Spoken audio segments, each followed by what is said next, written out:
Maqedonia humbi çështjen para Gjykatës Evropiane për të drejtat e njeriut. Shteti është i detyruar brenda 3 muajve të paguajë borxhet e ndërmarrjeve publike ndaj kompanive private, sepse nuk janë respektuar vendimet e gjykatave që kanë marrë fuqi ligjore.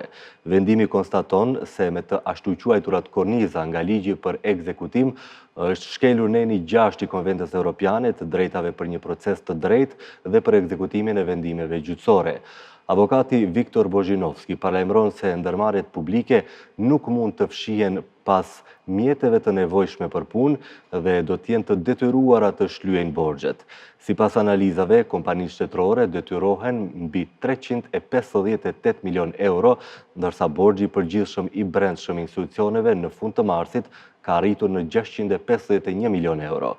Borxhlinjt më të mëdhenj janë Nomagaz, hekurudhat, transporti dhe infrastruktura, si dhe elektranat e Maqedonisë së Veriut.